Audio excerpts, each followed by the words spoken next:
सुरेश जी, आपके चरणों में कोटि कोटि प्रणाम। गुरुजी, विषय लोगों का संग प्रपंच की बात करना छोड़ दिया। गुरुजी, एक ही लक्ष्य है भगवत प्राप्ति, पर संसार में रहकर चिंतन कैसे चेंज हो, गुरुजी समझाने की कृपा करें। प्राय चर्चा होती रहती है कि हम जो बात बोलते हैं, जो बात सुनते हैं और जो बात देखते हैं उसी का चिंतन होता है, और जो हमारा चिंतन होता है हम वही होते हैं। जैसे हम काम का चिंतन कर रहे हैं तो हम कामी हैं और हम काम में होते हैं, तो बहुत कामी है ऐसा बोला जाता है। हम क्रोध का चिंतन करते हैं तो उस समय हम क्रोधी होते हैं और हमें दूसरे भी कहते हैं क्रोधी है। प्रभु का चिंतन करते हैं, कहते हैं देखो ये तो साक्षात भगवान है, ऐसा, क्योंकि जो चिंतन कर रहे हैं वही हमारा स्वरूप हो जाता है।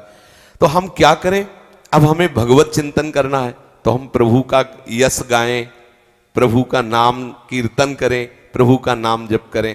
ये हुआ बोलने का। हम कानों से प्रभु की चर्चा सुने और प्रभु का नाम कीर्तन सुने, और अगर बाहर नहीं सुनने को मिला तो अंदर श्रवणेंद्री को नाम सुनाए, अंदर श्रवणेंद्री को प्रभु की लीला चिंतन जो कर रहे हैं, एक एक शब्द सुनाई देता है अंदर। जैसे कोई पद हम गुनगुना रहे हैं अंदर है, ऊपर से मौन, तो अभी श्रवणेंद्री अंदर से सुन रही है। और हम नेत्रों से भावना करें कि चराचर जगत में हमें दिखाई भले नहीं दे रहा लेकिन मेरे प्रभु ही हैं। अगर हम ऐसी भावना करने लगे तो हमारा चिंतन बदल जाएगा। चिंतन बदल जाएगा तो हम ऐसी स्थिति को प्राप्त हो जाएंगे, फिर कोई माया का ये चकाचौंध आकर्षण हमको विचलित नहीं कर सकता, क्योंकि हम चिंतन का केवल प्रयास कर सकते हैं, स्थिति हमारे प्रभु देते हैं। तेसाम सतत युक्तानाम भजताम प्रीतिपूर्वकम तो ददामि बुद्धि योगम तम। और जब प्रभु ने बुद्धि योग करा दिया तो फिर हमें भ्रष्ट कौन कर सकता है। हमारा कार्य है केवल चिंतन संभालना, पूर्ण रूप से चिंतन में स्थिति। तो योगक्षेमम वाहम्यहम्, प्रभु कहते हैं अनन्यस चिंतयन्तो माम ये जनाः परिपासते तेषाम नित्याभियुक्तानाम योगक्षेमम वाहम्यहम्। योग का तात्पर्य होता है अप्राप्ति की प्राप्ति कराना, और क्षेम का तात्पर्य होता है प्राप्ति की रक्षा करना। ये दोनों काम कह रहे हैं प्रभु कि मैं करूंगा, तुम तो केवल मेरा चिंतन करना प्रारंभ कर दो। समझ रहे ना। अगर कोई ऐसे कुसंगी वातावरण में आपको कभी ऐसा लगे कि हम कुसंग में फंस रहे हैं तो उनमें भी भगवत भावना करने लगो, और भावना करो मेरे प्रभु मेरी रक्षा करना, आप इस रूप में विराजमान हो, कहीं मैं फिसल न जाऊं। तो आपका भगवत चिंतन बन रहा है, आपका चिंतन ऐसा सुरक्षित बन रहा है कि आपको कोई भ्रष्ट नहीं कर सकता है। समझ रहे। आप प्रयासरत रहो। करुणा सिंधु भगवान अपने भक्त का हाथ पकड़ करके चलाते हैं। जैसे छोटे बच्चे को मैया अपना हाथ नहीं पकड़ाती, मैया हाथ पकड़ती है, क्योंकि अपना हाथ पकड़ाएगा तो कभी भी छोड़ के किसी भी खिलौने में लग जाएगा, लेकिन मैया पकड़ती है कि बच्चा अगर घसीट के भी जाना चाहे तो मैया को नहीं घसीट सकता। इसलिए करो सदा तिनके रखवारी, जिम बालक राखे महतारी। बिल्कुल निश्चिंत होकर भगवत आराधन में लगो।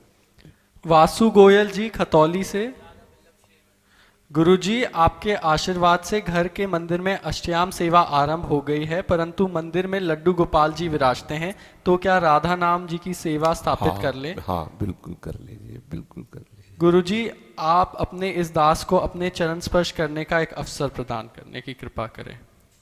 आप देख लीजिए, इस योग्य तो नहीं, पर आपको ऐसा लगता है तो बाहर निकलें तो कर लेना।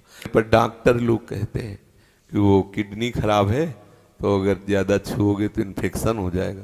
तो आप चाहोगे क्या इन्फेक्शन हो जाए? तो फिर अब देख लीजिए आप। अच्छा देखो, आपका हाथ तो आप बोले, और जब आप होगे तो बाहर सुन रहे हैं ना कि बाहर निकलने पर ये तो फिर सबको लगेगा ऐसा। तो दूर से प्रणाम। और आपको युक्ति बता दें, यदि किसी संत के प्रणाम का लाभ लेना है तो उसकी चरण रज लेके माथे पे लगा लें, तो उससे अपराध से भी बचते हैं। इसमें सूक्ष्म अपराध होता है। क्या होता है कि जैसे आप लोग हैं, मान लो सोच लगी तो आप सब कपड़े उतार के वैसी दिनचर्या नहीं करते जैसे साधु महात्मा रहते हैं। आप उन्हीं कपड़ों को पहने हुए यदि छू लिए और वो अपनी दिनचर्या में लगे तो उनकी बाह्य अपवित्रता का कारण आप बने ना। तो अब आप उनको पता नहीं हो और आपको इसका पता नहीं, तो एक सूक्ष्म कहीं ना कहीं अपराध बन रहा है। तो संत महात्माओं को कोशिश करें कि दूर से ही प्रणाम करें, और यदि कभी ऐसी उनकी अनुमति हो जाए तो हम उनकी सेवा के योग्य बाह्य शौचाचार का पालन करते हुए फिर कोई परेशानी। प्रायः अब जैसे पैंट पहने हैं वो चिपका हुआ, अब वो बैठ के लघु शंका कैसे करेंगे? नहीं कर सकते। अब खड़े लघु शंका करेंगे तो आप विचार कर लीजिए कि होता क्या होगा।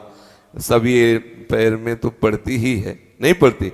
अब वही लघु शंका किए हुए सब, और उनको शौचाचार का ज्ञान भी, हमने तो ऐसा भी दर्शन किया जैसे दर्शन करने जा रहे ना, मुख में बीड़ी और लघु शंका उसी हाथ से, फिर उसी हाथ से बीड़ी होगा, धन्य है जीवन। अच्छा, उनको ये भी नहीं है कि बाद में हाथ प्रक्षालन करना है। अब कोई महात्मा भी गुरु दंडो छू लिए, तो अब उनको तो पता नहीं ना, तो एक न एक वो अपराध सूक्ष्मता से बनता है। तो मुझे लगता है कि संतों की चरण रज सर्वश्रेष्ठ है, महिमा चरण रज की है, बहुत महिमा गुरु चरण रज की, संत चरण रज की है। स्वयं भगवान कहते हैं निरपेक्षम मुनिम शांतम निर्वैरम समदर्शनम अनुब्रजाम्यहम नित्यम पूयत्यंग भी। ऐसे जो निरपेक्ष समदर्शी निर्वैर महात्मा हैं, उनकी चरण रज लेने के लिए मैं पीछे पीछे डोल। चरण रज की बड़ी महिमा है, तो चरण रज के लिए तो कोई रोक ही नहीं सकता। और वृंदावन की हर रजकण महामहिमा में, और गोपी जन इसी चरण रज में बैठ करके रोई है। ये प्रियालाल की चरण रज से चिन्हित भूमि है। बड़े बड़े प्रेमी जन, कोई सहचरी भाव वाले आनंद अश्रु प्रवाहित कर रहे हैं, कोई गोपी भाव वाले विरह अश्रु, ये अश्रुओं से भींगी हुई भूमि वृंदावन की, इसकी बराबरी कोई नहीं कर सकता।